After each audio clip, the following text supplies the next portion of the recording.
Bonjour à tous, merci d'être présents pour cette dernière session du cycle webinar 2021-2022 du GFTF, où l'idée c'était de rendre accessible et de présenter au grand public les différentes approches qu'on peut avoir quand on s'intéresse à la transplantation fécale, depuis le rationnel fondamental et biologique de s'intéresser à la modulation du microbiote présenté lors de la session 1, aux aspects concrets de cette transplantation dans le soin présenté en session 2, aux perspectives de recherche actuelles dans l'utilisation de la transplantation fécale à la session 3. Et aujourd'hui, nous allons voir avec Anne-Christine Joly, qui est pharmacienne à l'hôpital Saint-Antoine et responsable de la plateforme de transplantation fécale de la PHP, et le professeur Laurent Alric, qui est gastro-entérologue à Toulouse. Nous allons voir aujourd'hui les aspects pratiques de cette transplantation fécale dans le soin courant, que ce soit au niveau de la pharmacie, comme au niveau clinique, avec les modalités d'administration, etc. Donc, je ne serai pas plus long. Je laisse Anne-Christine commencer l'exposé. Merci beaucoup. Merci Nicolas, et je suis ravie de participer à ce webinaire grand public concernant une thématique qui nous passionne depuis plusieurs années, depuis la création de ce groupe de transplantation de flore en 2014. Donc, je vais vous parler effectivement de l'aspect pratique en ce qui concerne la préparation des transplants. Et au niveau de la pharmacie, notre unité s'appelant l'unité de préparation des transplants de microbiote, tout simplement. Donc, alors, vous inquiétez pas, hein, je ne vais pas faire une revue réglementaire, c'était simplement pour situer la problématique. La transplantation de microbiote consiste à introduire des selles d'un donneur sain dans le tube digestif d'un patient receveur dans un objectif de rééquilibrer son microbiote intestinal dans différentes pathologies qui vous ont été présentées dans les premières interventions. Et à ce titre, le Code de la santé publique considère qu'à partir du moment où il y a une visée curative à la transplantation, en France en tout cas, le transplant de microbiote fécal est considéré comme un médicament selon l'article de loi de ce même Code de santé publique. Donc, il n'y a pas d'autorisation de mise sur le marché aujourd'hui en France concernant le transplant de microbiote. Il y a un cadre législatif qui correspond à celui des préparations magistrales et hospitalières, ou dans un autre cadre des préparations destinées aux essais cliniques. Ça répond donc aux exigences des bonnes pratiques de préparation qui sont en cours de révision là actuellement, avec une deuxième version, et c'est encadré par l'Agence nationale de sécurité sur le médicament en France, avec des autorisations qui sont octroyées par l'Agence régionale de santé pour les pharmacies hospitalières qui préparent des transplants de microbiote. Alors ça, c'était juste un petit clin d'œil, mais c'est vrai que nous en sommes convaincus, la transplantation sauve des vies, la transplantation bien encadrée, et ça a été un message qui a été passé dans les conférences précédentes et que je redirai également. Et là, je me rappelle de cette information qui nous avait été partagée par Nathalie, qui permettait simplement de montrer que dans le règne animal aussi, des transplantations pouvaient sauver des vies en adaptant des petits mammifères à un autre biotope naturel. Bref, en ce qui concerne l'homme en tout cas, l'usage médical des transplants, et ça a déjà été dit, ça sera redit, je laisserai la parole à Laurent sur le sujet, mais c'est vrai que même si c'est ancestral comme pratique, en ce qui concerne notre transplantation moderne en tout cas, les recommandations, les premières recommandations concernant l'usage des transplants de microbiote sont finalement relativement récentes. Donc, la seule indication issue de recommandations internationales pour l'instant en France, c'est l'infection récidivante à Clostridium difficile. Là encore, je ne m'étendrai pas là-dessus. Les cliniciens l'ont déjà fait et Laurent en reparlera. C'est vraiment juste pour vous expliquer le contexte. Et toute autre indication doit faire l'objet d'une demande compassionnelle, et il y a un groupe d'experts qui s'est réuni pour valider ces indications. Ça, c'est quelque chose que l'on prend en compte dans notre circuit de de transplantation, j'en reparlerai un petit peu plus tard. Donc, en pratique, comment on passe d'une matière première qui est quand même un petit peu particulière à un médicament? Eh ben, c'est l'histoire que l'on a tous construite ces dernières années pour persuader que ça comportait un intérêt pour les patients, de construire des modes opératoires dans des systèmes, dans des circuits les plus sécuritaires possibles pour permettre à un maximum de patients de bénéficier de ces transplantations. En pratique, il y a donc un recrutement des donneurs qui est réalisé en ce qui concerne notre expérience par un centre qui a été monté autour d'experts de Saint-Antoine et de la Pitié-Salpêtrière. En ce qui concerne ce recrutement, il est réalisé au regard d'une première sélection et ensuite de bilan biologique, je vais en reparler juste après. Le don fait l'objet d'échantillonnage et ensuite de mise en forme pharmaceutique avant d'être mise en quarantaine au congélateur à -80 en attendant tous les résultats de la biologie et la levée de la quarantaine. Donc, en pratique, pour le donneur, il y a une batterie de tests qui sont mis en œuvre pour assurer la sécurité de cette matière première, qui est encore une fois toute particulière. Et l'objectif de cette diapositive n'est pas de vous lister l'ensemble des examens qui sont mis en œuvre, mais il y a des rendez-vous médicaux et paramédicaux qui sont réalisés de manière à sélectionner les donneurs et avoir un suivi régulier de ce donneur pendant toute sa période de don.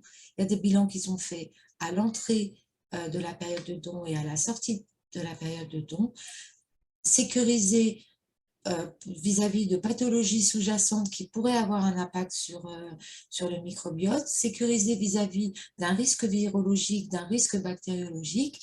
Il avait été évoqué dans des précédentes conférences que depuis toujours en France, nous recherchons les bactéries multirésistantes dans nos selles pour s'assurer qu'il n'y a pas de risque de contamination de nos transplants.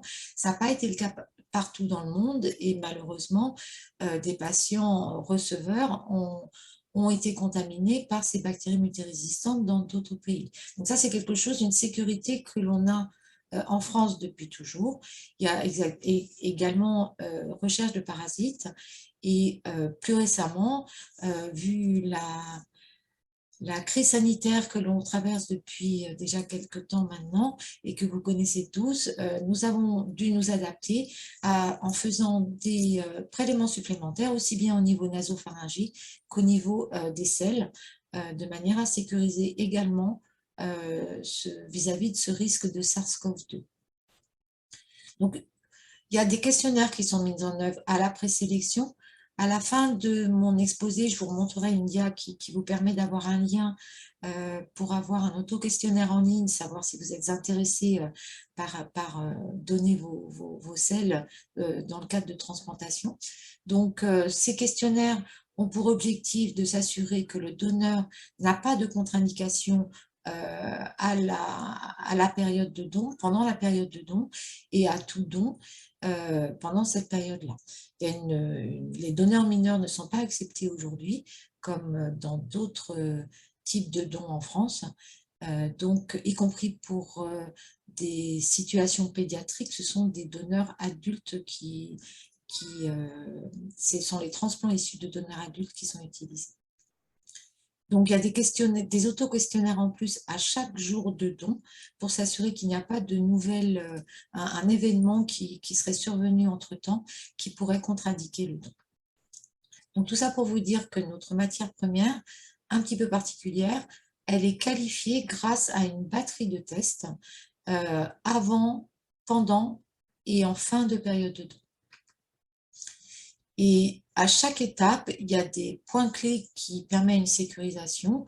Il y a une mise en quarantaine tant que les transplants, tant qu'on n'a pas reçu tous les éléments des examens biologiques. Cette quarantaine, elle se situe dans des stockages à -80 qui sont dans une zone séparée de ceux qui sont des transplants qui sont libérés, qui sont séparés en fonction aussi du type de transplant et s'il s'agit d'essais cliniques ou non. et le dossier de l'eau suit le transplant du début jusqu'à la fin avec tout l'enregistrement de tous les éléments de préparation et de contrôle. Et il y a une traçabilité, bien sûr, tout au long du stockage des températures avec des alarmes sur nos dispositifs de conservation qui sont extrêmement précieux pour nous. Donc, on prépare en plusieurs étapes. La préparation la plus simple qui fait l'objet de cette dia, c'est la préparation en suspension. Et elle permet de mettre sous forme soit d'une suspension prête à l'emploi, entre guillemets, dans un flacon congelé que l'on pourra mettre en forme pharmaceutique le jour de la transplantation. On pourra choisir s'il s'agit d'une poche à lavement, d'une seringue pour colo ou d'une seringue pour voie nasodénale, soit directement sous forme pharmaceutique, sous forme de seringue, telle que l'on l'a mise en œuvre dans les essais cliniques. Donc, sachez qu'il y a, comme je vous le disais, des échantillons qui sont mis en œuvre à chaque étape. Nous avons évolué dans nos systèmes de préparation au cours du temps, avec maintenant des mélangeurs à pales qui nous permettent de réaliser les mélanges et les suspensions en système clos. Et chaque dispositif est étiqueté avec un numéro unique avant d'être mis en forme pharmaceutique, avec à nouveau encore une autre identité qui est suivie à une traçabilité complète du début jusqu'à la fin du circuit. Pour ce qui est des gélules, la préparation est plus complexe, nécessite plusieurs phases avec une mise en œuvre d'une suspension qui doit être la plus concentrée possible, la moins liquide possible dans nos gélules. Et elles font l'objet, ces gélules, d'une double encapsulation. Ce sont des gélules qui sont à délitement retardé, de manière à ce qu'elles ne se délitent pas trop tôt dans le tractus digestif, de manière à ce qu'elles accèdent le plus loin possible au niveau du côlon. Donc, c'est une mise en œuvre plus compliquée, plus longue, une voie d'administration qui est souvent mieux acceptée par les patients, qui peut être fait en ambulatoire, mais qui demande beaucoup plus de préparation, de temps de préparation. Une fois que toutes ces préparations sont réalisées, on les met en quarantaine, encore une fois, j'insiste là-dessus, tant qu'on n'a pas récupéré tous les examens biologiques. Ces préparations, elles sont stables pour l'instant à 2 ans. Nous avons des stabilités à 2 ans. Peut-être que cela évoluera, mais aujourd'hui, nos stabilités sont à 2 ans. Et la sortie de quarantaine est réalisée qu'à partir du moment où on a récupéré tous les examens, tous les résultats des examens. Pour ce qui est de l'organisation de la transplantation elle-même, la validation de l'indication est réalisée par une équipe pluridisciplinaire, donc au centre de dons de Saint-Antoine, avec les médecins, une équipe médicale, une infirmière de coordination, et l'équipe de la préparation des transplants de microbiotes. La validation de l'indication implique aussi le choix de l'administration et la quantité de transplants nécessaires à cette transplantation. Une fois que tout ça est mis en œuvre, il y a une programmation du jour de la transplantation qui est faite et je laisserai parler Laurent des aspects préparation colique. Simplement, il y a encore un dispositif complémentaire à assurer qui est très important pour nous, c'est le transport vers les autres centres. Nous sommes centre de préparation pour différentes pharmacies de la région et même au-delà. Et cela nécessite un transport avec des températures qui sont vérifiées tout au long du transport, avec de la carboglace ou des boîtes isothermes eutectiques en fonction du type de transplant qui doit faire l'objet de ce transport. Donc, ça, je n'en parle pas. Je pensais les avoir cachés, désolée. Je voulais juste vous dire que là encore, au niveau de la dispensation, il y a des étapes clés qui sont sécurisées.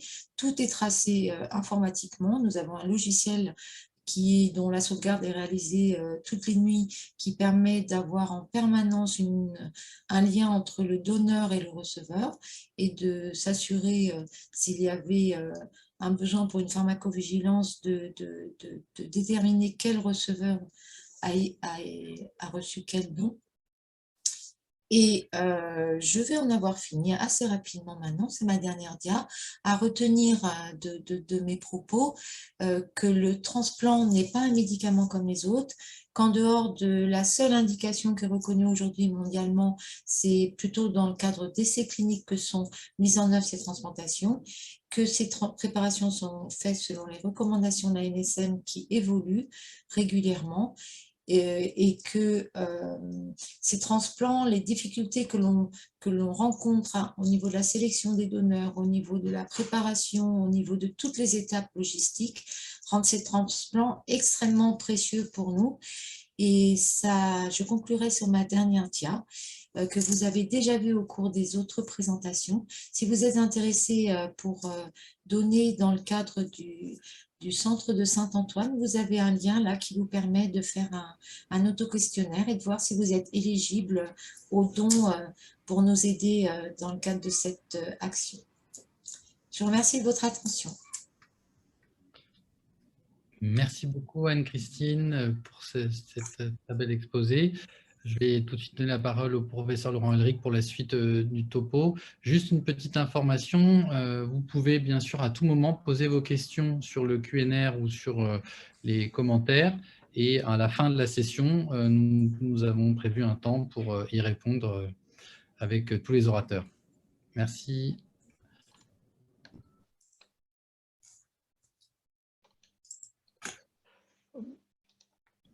Bonjour à tous. Je te laisse la parole, Laurent. Est-ce que vous voyez mes diapositives? Oui. Alors, merci à Anne-Christine. Donc, vous avez bien compris que pour faire une activité de transplantation microbiote fécale, il faut des liens solides entre des pharmaciens, des microbiologistes et des cliniciens. Et rien ne peut se faire s'il n'y a pas cette motivation. Donc, à Toulouse, on a à peu près la même organisation, peut-être un peu moins sophistiquée qu'à Saint-Antoine, mais on a également cette possibilité de recueil de dons, de conditionnement de dons et ensuite d'administration de dons.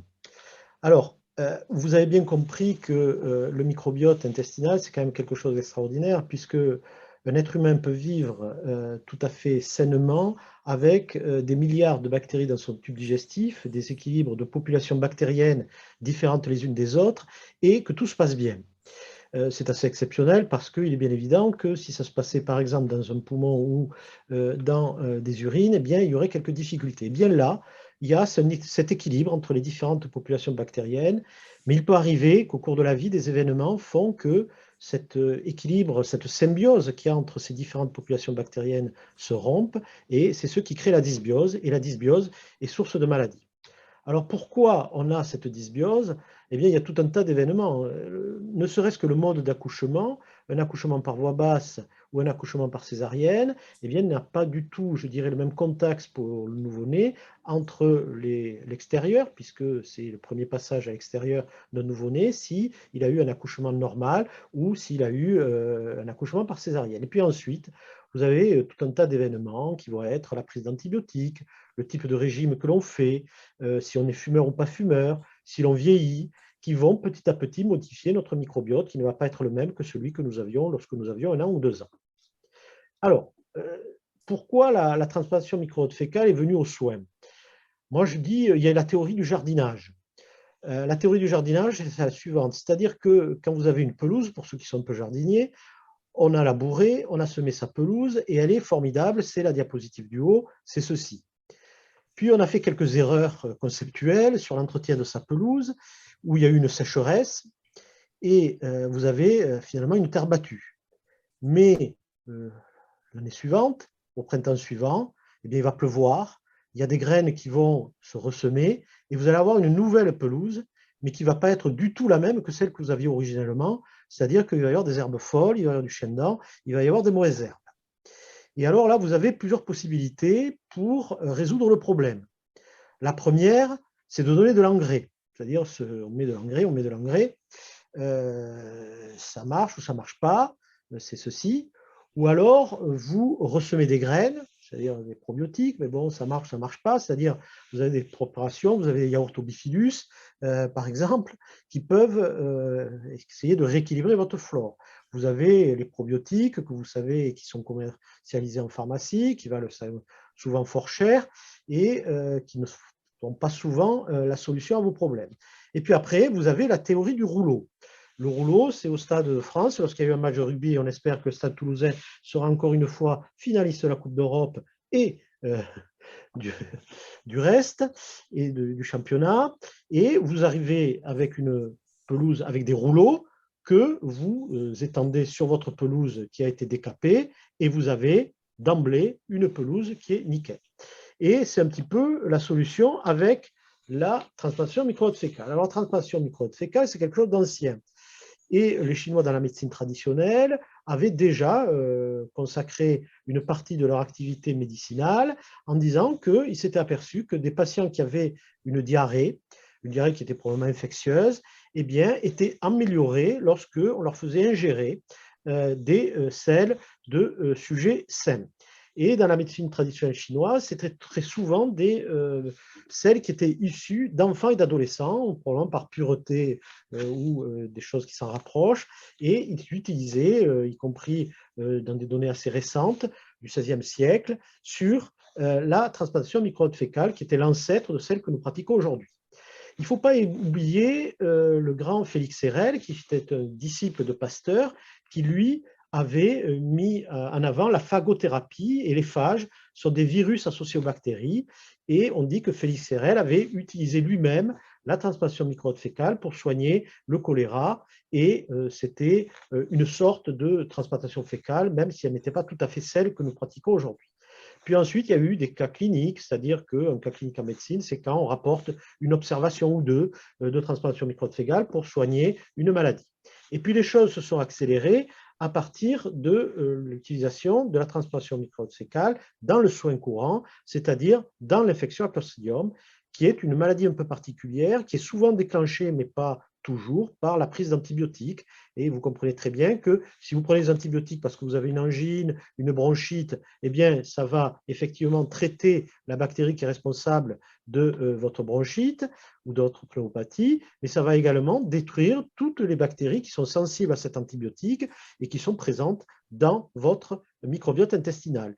Et ça va permettre quoi? Ça va permettre l'émergence de certaines bactéries qui étaient minoritaires, qui étaient en équilibre avec d'autres bactéries, mais qui, du fait que toutes les autres bactéries sensibles à l'antibiotique que vous avez pris pour votre pneumopathie, eh bien, vont avoir le terrain libre pour pouvoir s'épanouir, se multiplier, croître et entraîner une infection qui est l'infection anciennement appelée Clostridium difficile. Et cette infection à Clostridium difficile, c'est considéré comme une maladie qui est quand même émergente, puisqu'on voit de plus en plus de cas, liés à l'utilisation d'antibiotiques de manière assez générale, en médecine, et également à l'utilisation d'autres médicaments, comme les inhibiteurs de la pompe à protons, puisqu'on considère qu'en France, il y a 6 millions de personnes qui prennent des inhibiteurs de la pompe à protons, et les inhibiteurs de la pompe à protons favorisent aussi l'émergence de cette infection à Clostridium difficile, ce qui va aboutir à une infection qui peut être grave, et qui peut être responsable de ce que vous voyez ici, ce qu'on appelait anciennement la colite pseudomembraneuse, puisque ça donne dans cette lumière colique des espèces de membranes, mais parfois des complications graves qui peuvent aller jusqu'à la perforation colique et au décès du patient. Alors, les premiers, ça a été des Hollandais qui ont montré dans cette étude, et c'est assez simple à comprendre, vous avez un traitement de référence qui à l'époque était la vancomycine. Et on sait que lorsqu'on fait une infection à Clostridium, eh bien, le traitement peut être la vancomycine, donc on donne de la vancomycine. Mais un certain nombre de patients vont récidiver après ce traitement spécifique de l'infection à Clostridium, entérotoxygène, et ils récidivent. Et chaque fois que l'on fait une récidive lorsqu'on a une infection à Clostridium, la probabilité que l'on fasse une récidive suivante s'élève de manière quasiment exponentielle. Donc, il y a des patients qui sont réfractaires au traitement, par exemple, de vancomycine, et qui vont récidiver. Et lorsqu'on fait une comparaison entre la transplantation de microbes fécales et les patients qui, eux, vont être retraités de manière comparative avec la vancomycine, qui était le traitement, je dirais, gold standard, on s'aperçoit que ceux qui ont eu la transplantation microbiote fécale, eh bien, s'en sortent beaucoup mieux et ont une réponse et une guérison de cette infection à Clostridium, qui est bien meilleure que si vous recommencez à faire le schéma thérapeutique qui avait abouti à l'échec. Si bien que maintenant, il y a un consensus pour dire qu'il y a 2 médicaments qui sont très utiles dans l'infection à Clostridium difficile, la vancomycine, que ce soit en traitement à durée déterminée de 7 à 10 jours ou des traitements plus prolongés à dose dégressive. Il y a un autre médicament par un antibiotique qui est spécifique du Clostridium difficile qui s'appelle la vitaxomycine, mais on considère que quand on a eu un échec à ces 2 lignes thérapeutiques, eh bien on est en situation d'être traité par une transplantation microbiote fécale qui est particulièrement utile et efficace à cette indication. Alors comment ça se passe? Eh bien d'abord, il faut que vous soyez en récidive et que vous ayez en principe eu un échec à la vancomycine et un échec à la fidaxomycine. Et à ce moment-là, eh bien, il faut que vous soyez dans un cadre d'une infection à Clostridium réfractaire et que donc vous soyez proche ou pas, mais en général proche d'un centre qui pratique cette technique. On a vu tout à l'heure que, et comme Saint-Antoine, nous fournissons des lots de transplant de microbiote fécal à des CHG, c'est-à-dire des hôpitaux généraux ou des CHU qui n'ont pas cette technique. Et par exemple, hier, on a envoyé un transplant à l'hôpital de Chambéry. Donc, qu'est-ce qui se passe? Eh bien, vous êtes dans ce cadre de récidive, on vous redonne de la vancomycine, enfin, c'est nous la pratique que nous avons pour essayer de stériliser au mieux l'infection à Clostridium, mais ensuite, on arrête pendant, en général, 2 ou 3 jours avant le transplant et la transplantation de microbiote fécal, cet antibiotique par vancomycine. On donne une purge de PEG en fonction de la situation clinique, 500 ml à 1 litre, pour entraîner, je dirais, un lavage du tube digestif, un petit peu comme on fait pour la coloscopie, mais pour la coloscopie, c'est des quantités beaucoup plus importantes. Mais là, on a, après ces traitements antibiotiques par vancomycine, décapité la plupart de la population de Clostridium entérotoxigène. Le PEG peut permettre de laver un petit peu le côlon. Et ensuite, on fait sa transplantation microbiote fécale. Alors, vous avez vu que la fabrication du don est quelque chose qui est un petit peu compliqué, mais bon, quand elle est maîtrisée par un centre, elle est reproductible. Eh bien, vous avez plusieurs possibilités. Vous avez soit la sonde naso-duodénale, soit vous avez la coloscopie, c'est-à-dire au cours d'une coloscopie, on peut instiller le transplant, soit on peut le faire par des lavements, mais les lavements, la difficulté, c'est que parfois ils ressortent aussi vite qu'ils sont rentrés. Et puis ensuite, vous avez vu les gélules. Alors, la plupart des centres qui font de la transplantation fécale utilisent des dons congelés à moins 80. Pourquoi? Parce que une fois que, comme vous l'a expliqué Anne-Christine, on a fait son lot et son lot de dons, eh bien on les a en moins 80, on peut les conserver 1 an. Et lorsqu'on a un patient qui a besoin de cette transplantation, eh bien, il suffit de décongeler son lot de moins 80 pour l'avoir, et vous voyez que là, le lot est décongelé, il faut quelques heures pour décongeler du moins 80, et vous avez cette espèce de liquide sirupeux qui n'a pas d'odeur pendant les 30 premières minutes, parce que ça a été dégazéifié, et donc, généralement, pendant une trentaine de minutes, il n'y a pas d'odeur très importante, et donc, ça peut se faire dans la chambre du malade. Et vous voyez que ça a une couleur chocolat, que c'est très liquide, c'est assez pur, parce que ça a été centrifugé, ça a été filtré. Et puis après, eh bien, à partir de cette préparation mère, vous avez plusieurs possibilités. Vous pouvez, si le patient a une sonde, ça c'est un patient transplanté cardiaque, qui avait une sonde naso-jéjunale, donc on a utilisé la sonde naso-jéjunale dans la chambre du patient. Là, on avait fabriqué des gélules. Alors, on vous a expliqué tout à l'heure que les gélules, ça a des avantages et des inconvénients, c'est-à-dire que vous comprenez bien que si on veut avoir la même quantité que l'on avait tout à l'heure dans des gélules, eh bien, il faut concentrer beaucoup et il faut également prendre beaucoup de gélules. C'est-à-dire ça peut être jusqu'à 30 à 40 gélules à prendre. Ça a des avantages puisque ça peut se faire en ambulatoire, mais il y a aussi la quantité de gélules qui sont assez grosses puisqu'elles sont, au moins pour notre équipe, doublement encapsulées. Vous avez également la possibilité de faire par coloscopie. Et donc là, vous voyez qu'on est dans le côlon avec un coloscope et on instille notre transplant. Alors, cette personne ici est la pharmacienne. Pourquoi? Parce qu'on vous l'a dit tout à l'heure, c'est le pharmacien qui, in fine, valide ce médicament qui est le transplant de microbiote fécal. Et donc, le rôle du pharmacien est essentiel parce qu'il y a le clinicien qui pose les indications, mais il y a le pharmacien, lui, qui valide la préparation et qui engage sa responsabilité sur la préparation. Alors, cette étude qu'on avait menée dans le service, à partir de les 65 derniers patients, tout ça pour vous dire que la question que l'on peut se poser, est-ce que c'est bien toléré? Alors, est-ce que c'est bien toléré? Oui, Pourquoi? Parce que là, on a comparé quoi? On a comparé des patients qui étaient très âgés, puisqu'ils avaient plus de 80 ans, et des patients qui étaient plus jeunes. Et on a fait de la transplantation microbiote fécale dans ces deux groupes de patients qui avaient les mêmes indications d'infection à Clostridium difficile récidivant. Et on avait des patients dans ce groupe-là qui étaient très âgés, puisqu'on avait des patients parfois qui avaient plus de 90 ans. Alors vous allez me dire, pourquoi faire des transplantations de microbiote fécal à des gens qui avaient 93 ans pour l'une d'entre elles, par exemple?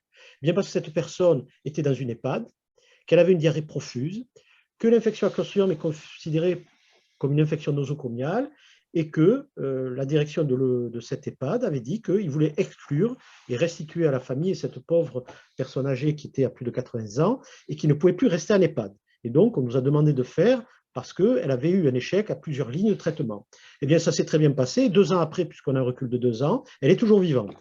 Alors, les effets secondaires, vous voyez qu'il n'y a pas de très grande différence entre les gens jeunes et les gens plus âgés, puisque vous avez effectivement quelques diarrhées, quelques vomissements après la transplantation, quelques douleurs abdominales. Ça, c'est des effets indésirables précoces. Mais ensuite, quand on regarde à plus d'1 an, eh bien, on s'aperçoit que finalement, il n'y a pas de grande différence entre les sujets très âgés et les sujets non âgés. Les patients qui avaient la diarrhée, vous allez me dire, ils avaient la diarrhée, mais ils l'avaient avant, et ils l'avaient avant même l'infection à Clostridium difficile. On a des patients qui étaient plutôt avec, je dirais, un transit qui était plutôt diarrhéique antérieur à l'infection à Clostridium difficile et qui avait plutôt une constipation ensuite. Donc, vous voyez qu'il n'y avait pas de grande différence. Alors, il y avait un cas de maladie inflammatoire, mais qui était en fait un patient qui avait déjà une maladie inflammatoire au tube digestif et une infection à Clostridium difficile. Donc, on peut considérer que la récidive de la maladie inflammatoire au tube digestif n'était que la récidive de sa maladie initiale. Alors, il y a des perspectives. Donc, on a bien insisté sur le fait que la seule indication validée en France, eh bien, c'est l'infection récidivante à ce gène particulier, le Clostridium difficile, mais qu'il y a des perspectives dans tout un tas de maladies. Alors, ça, c'est de la recherche clinique. Alors, pour certaines, il y a des essais thérapeutiques, pour d'autres, il n'y en a pas. On peut les classer dans différentes catégories, les maladies cardiovasculaires, le diabète, les maladies hépatiques, notamment la NASH, c'est-à-dire la stéatose, le foie gras, pour simplifier, l'encéphalopathie hépatique, les maladies inflammatoires au tube digestif, maladies de Crohn, rectocolite hémorragique, troubles fonctionnels intestinaux, là aussi c'est de la recherche. Puis après, vous avez tout un cortège de maladies qui sont des maladies neurologiques ou neuropsychiatriques, où il y a des pistes physiopathologiques pour penser que, mais ça ne fait pas, la dysbiose ne fait pas le fait qu'il faut absolument faire à tous ces patients-là des transplantations de microbiote fécal, c'est de la recherche pure dans la maladie de Parkinson, dans l'autisme, c'est de la recherche, ce n'est pas du soin courant. L'obésité, on en a parlé, et puis après, vous avez des maladies inflammatoires, ou des maladies auto-immunes, ou des maladies immuno-inflammatoires, les polyarthrites, etc. Mais là, je le redis, ce n'est pas du soin courant. Alors, les difficultés, bien, vous l'avez bien compris, c'est qu'il faut arriver, lorsqu'on veut faire de la transplantation de microbiote fécal, arriver à fédérer des cliniciens, des microbiologistes, des pharmaciens. Il faut trouver et convaincre son hôpital que, bien sûr, le don, on va le répéter, il est gratuit et tous les tests qui sont faits pour valider un donneur sont gratuits et ils ne sont pas imputés à la sécurité sociale. C'est-à-dire que c'est le CHU qui est le promoteur de ce don, qui assure tous les coûts liés à la caractérisation et à la qualification du don. Donc, ce n'est pas la Sécu qui paye, ce n'est pas le patient, enfin, ce n'est pas un patient, c'est un sujet sain. Le sujet sain qui est donneur, c'est comme une transfusion sanguine. Quand vous êtes donneur de sang, on ne vous demande pas de payer les tests qui ont servi à qualifier votre don de sang. Mais là, c'est pareil. Donc, ensuite, une fois que, comme on vous l'a expliqué, le don est préparé, eh bien, on le met au congélateur et nous, on a une réunion qui est multidisciplinaire, où on valide les indications, c'est-à-dire qu'il y a des biologistes, il y a des pharmaciens et il y a des cliniciens qui valident les dons, y compris pour ce qui est dans le cadre juridique, qui est l'infection à Clostridium. Et puis vous avez vu qu'il peut y avoir des dérogations qui peuvent être très ponctuelles dans des situations très particulières, de colonisation bactérienne de patients de réanimation en général, de maladies de greffon contre l'hôte dans une situation d'hématologie, mais là, c'est validé par une RCP nationale qui est coordonnée par le GFTF, et là, c'est, je dirais, ce n'est pas du soin courant, c'est des cas particuliers. Alors, il y a quand même un certain nombre de questions à laquelle on n'a pas toutes les réponses, c'est-à-dire comment sélectionner un bon donneur. Certaines études ont montré que, notamment lorsqu'on est en dehors du Clostridium, et bien, notamment pour les maladies inflammatoires au tube digestif, on s'est aperçu que certains donneurs étaient très efficaces et amélioraient de manière très efficace le patient qui avait reçu leur don, alors que d'autres donneurs étaient moins efficaces. Donc, il n'y a pas encore de données très sûres pour caractériser ce qui est un bon donneur, et on ne sait même pas si un bon donneur pour une maladie X serait un bon donneur pour une maladie Y. Concernant le dépistage, vous avez vu par exemple que le Covid a modifié, il y a 2 ans ou 3 ans, on ne faisait pas les tests Covid. Donc, c'est un virus émergent. Il y a 10 ans, probablement qu'on n'aurait pas fait l'hépatite E, parce que c'est un virus émergent. Donc, il faut qu'il y ait quand même une veille, et vous savez qu'actuellement, il y a notamment une épidémie d'hépatite chez l'enfant avec un virus qui est probablement l'adénovirus particulier, mais enfin qui n'est pas encore déterminé. Eh bien, il faut quand même que, lorsqu'on fait la transplantation micro-fécale, on ait des microbiologistes qui soient très attentifs aux virus émergents pour pouvoir se mettre très rapidement en situation de les dépister. Alors, une autre question qu'on pourrait se dire, puisqu'on parle de transplantation, on se dit, est-ce qu'il y a une compatibilité entre donneur et receveur, comme on fait pour une transplantation d'organes solides, ou pour une greffe de moelle osseuse? Eh bien non, il n'y a pas, on ne fait pas d'études de compatibilité comme on le fait pour les groupes sanguins ou autre chose. Ensuite, il y a une question que l'on peut se poser, notamment lorsque un jour ou l'autre, peut-être que la transplantation micro-fécale va s'élargir sur d'autres indications, ça va être le rythme d'administration. Pour l'infection à clostridium difficile, on fait en général une seule administration et ça suffit pour guérir le malade. Bon, il peut y avoir des récidives, on peut faire une deuxième administration, mais en général, c'est one shot. Pour d'autres maladies chroniques, comme par exemple si on parlait de maladies inflammatoires du tube digestif ou de maladies neurologiques, on peut se dire qu'il y a une certaine résilience du microbiote intestinal, c'est-à-dire un retour à l'état antérieur, une fois qu'on a fait, au bout de quelques mois, la transplantation microbiote fécal. Donc, il est possible que pour certaines maladies, eh bien, il faille faire des traitements itératifs pour entretenir cette transplantation microbiote fécal et son effet. Il y a également des questions que l'on peut se poser, puisque le donneur, lorsqu'il est donneur, c'est en général, enfin, du moins dans mon expérience, c'est souvent des gens jeunes, mais ils sont sains, et plus que sains, puisqu'on vous avait montré qu'il fallait qu'ils soient ni gros, ni maigres, qu'ils ne prennent aucun médicament, qu'ils n'aient aucune maladie, qu'ils n'aient pas d'antécédents particuliers, qu'ils aient fait toute une batterie de tests qui soient tous au vert, mais personne ne peut affirmer que 20 ans après, ils ne vont pas développer une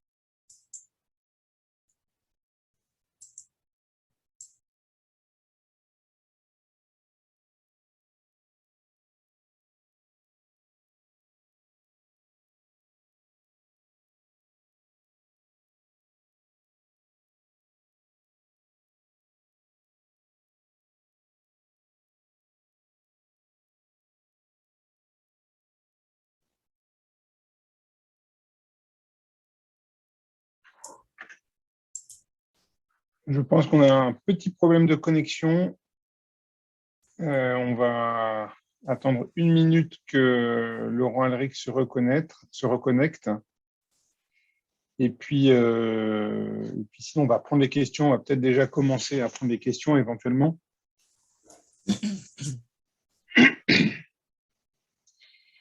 Alors,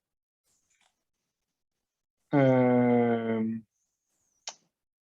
sais pas si Nicolas n'est pas connecté non plus. Alors, parmi les questions auxquelles on peut répondre déjà, on nous demande combien de TMF sont réalisés en France tous les ans. Alors, je vais répondre à cette question. On n'a pas le chiffre précis, malheureusement, parce qu'on n'a pas une information de tous les centres, mais on estime qu'il y a quelques centaines de transplantations fécales qui sont faites tous les ans en France, en tout cas dans le cadre du soin. Là, on ne parle pas des essais cliniques. Quelques centaines pour les infections à Clostridioides difficile. Et c'est probablement c'est un chiffre qui devrait normalement être bien plus important parce que les indications théoriques à la transplantation fécale dans les infections récidivantes à Clostridioides difficile sont beaucoup plus fréquentes que ça. Alors, on nous pose une question du positionnement de la TMF vis-à-vis des anticorps monoclonaux. J'imagine que vous faites référence au Bezlo. c'est-à-dire un anticorps antitoxine de Clostridioides difficile. Donc le positionnement, voilà, on est vraiment dans des questions de spécialistes, donc c'est pas trop grand public comme question, on va dire, mais c'est aujourd'hui, quand on a un patient qui a une vraie multirécidive, c'est-à-dire qui a déjà fait sa deuxième récidive, le Bezlo n'est plus indiqué. Hein.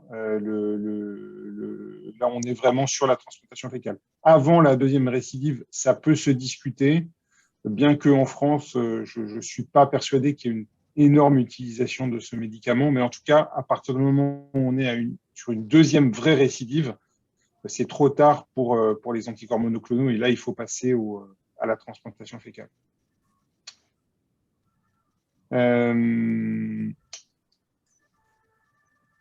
Alors, on a une question sur la recherche des virus, bactéries, parasites. Alors, pour la recherche des virus, bactéries, parasites, on nous demande si c'est une absence totale ou un seuil à ne pas dépasser. Nicolas, est-ce que tu veux répondre à cette question peut-être?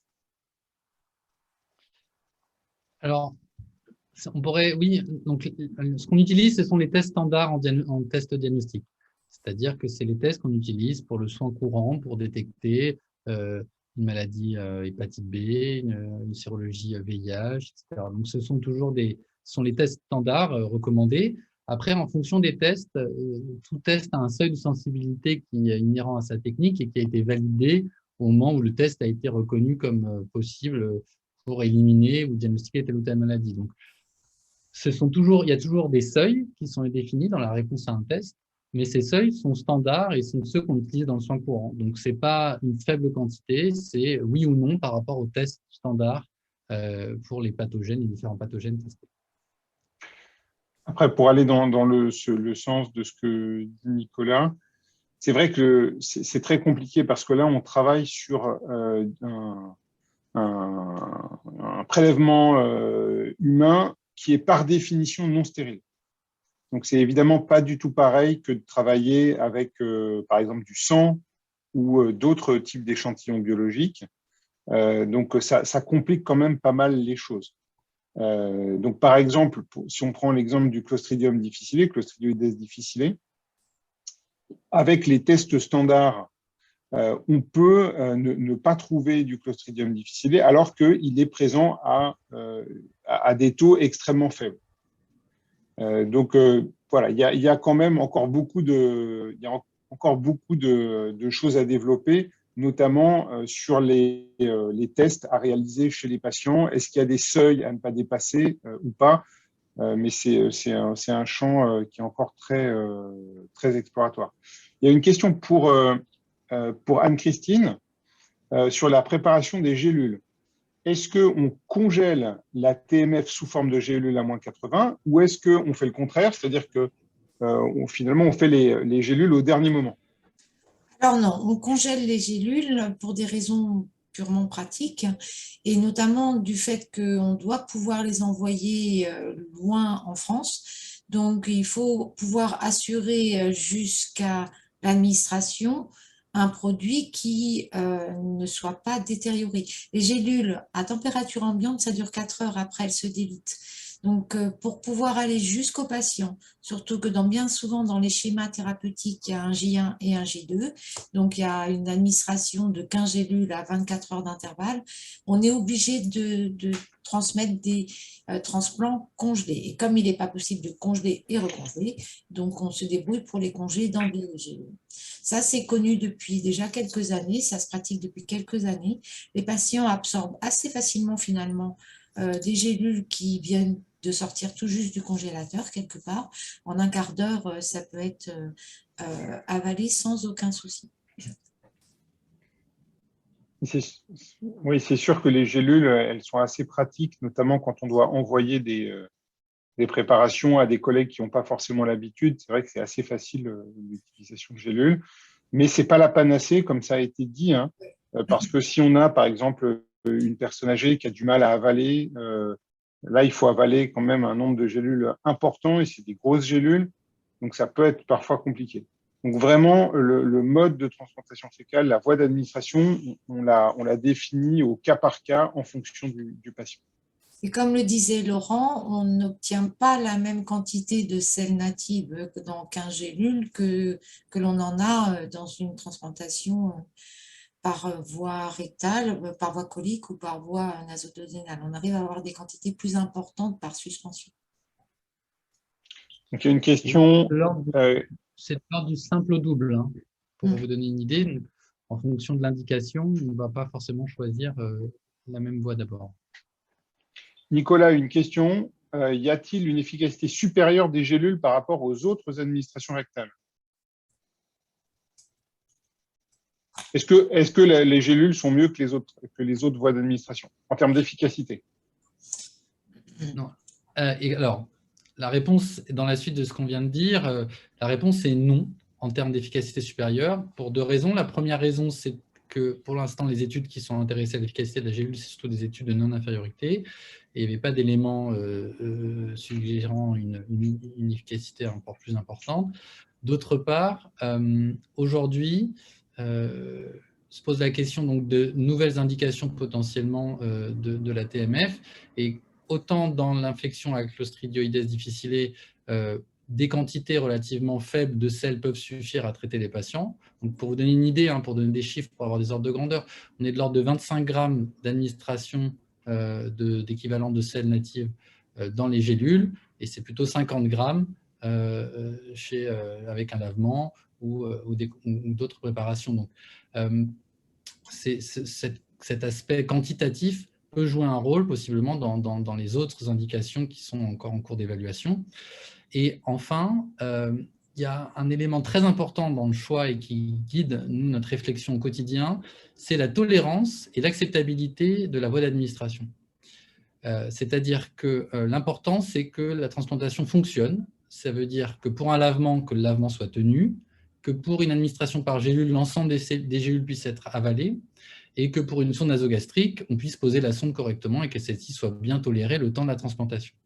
Donc à chaque fois, il y a, en fonction des patients, des possibilités d'échec ou des probabilités de réussite qui sont différentes. Un sujet âgé qui ne peut pas avaler beaucoup de gélules, on risque de ne pas pouvoir faire la transplantation dans son ensemble. Quelqu'un qui n'a pas une bonne continence anale, un lavement sera risqué puisqu'il risque de perdre le lavement. Quelqu'un qui a une volumineuse hernie hiatale qui empêche de poser la sonde nasogastrique, on ne pourra pas lui poser. Donc à chaque fois, c'est un arbitrage médical et c'est presque une des choses les plus difficiles, je trouve, au quotidien à bien arbitrer en tant que centre référent parce qu'on n'a pas toujours la main sur la continence anale, on ne sait pas exactement si le sujet pourra tolérer le lavement, etc. Donc c'est un élément critique et ce n'est pas tant gélule versus le reste, mais c'est au cas par cas. Et en gros, le message, c'est qu'il n'y a pas, dans le Clostridium en tout cas, il n'y a pas de forme qui soit plus efficace qu'une autre. Ça dépend vraiment du patient et de la pratique aussi des médecins qui s'occupent du patient. Alors, Laurent nous a rejoint. Désolé, je ne sais pas où c'est que ça s'est arrêté de mon intervention parce que je... Non, t'étais à la fin, je pense, vraiment tout à la fin. Désolé, je ne sais pas ce qui s'est passé. C'est pas grave. Donc, je ne vois pas d'autres questions pour l'instant. On a répondu aux différentes questions qui ont été posées. Si vous avez une ou deux questions brûlantes, n'hésitez pas, c'est le moment. Et puis... J'aimerais profiter peut-être quand on parle du côté pratique, un partage peut-être d'expérience, puisque c'est un exposé grand public. Oui, je sais ce que tu vas dire. Je sais ce que tu vas dire et c'est une excellente idée. Vas-y. Récemment, on a été... En introduction, c'est... Voilà, on est sollicité au quotidien pour des transplantations fécales en dehors de l'infection avec Clostridium difficile. C'est le cas pour Nicolas et moi, c'est le cas pour Laurent, j'en suis certain, et c'est le cas pour de nombreux collègues. On est sollicité par des patients qui veulent une transplantation fécale en pensant que ça va résoudre tous leurs problèmes. Et il y a souvent de la frustration parce que souvent on dit non, parce qu'il n'y a pas de données scientifiques et que en plus, il y a des risques à faire une transplantation fécale. Et donc, c'est de ça dont va vous parler Nicolas tout de suite. Voilà, c'est juste un partage d'expérience comme peut-être vous l'aviez vu dans les précédentes interventions. On parle souvent des réussites miraculeuses de la transplantation fécale et on parle peu des personnes qui font des mauvaises expériences de la transplantation fécale réalisées en dehors des règles et du contexte sanitaire dont on vous a parlé tout au long de ce webinaire.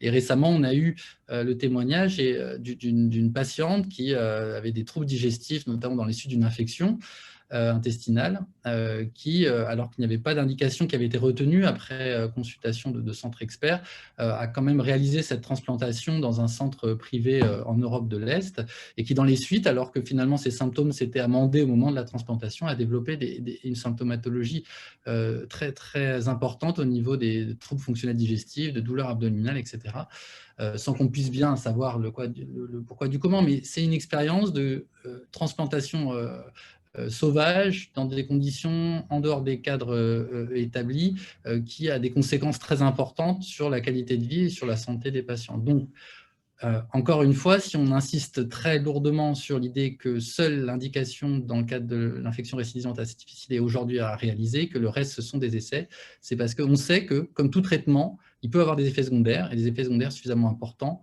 pour ne pas justifier de faire n'importe quoi.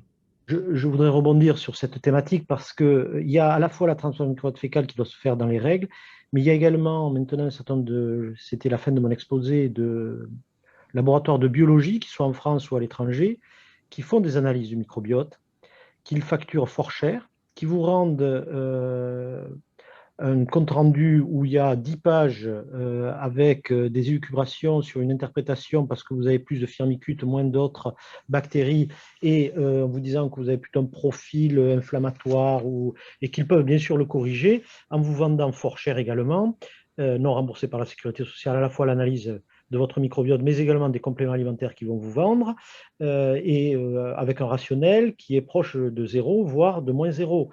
Donc, moi, je dis simplement que le microbiote est quelque chose de très intéressant, mais qu'il ne faut pas que ça devienne un commerce. Et là, il faut garder des indications et une certaine...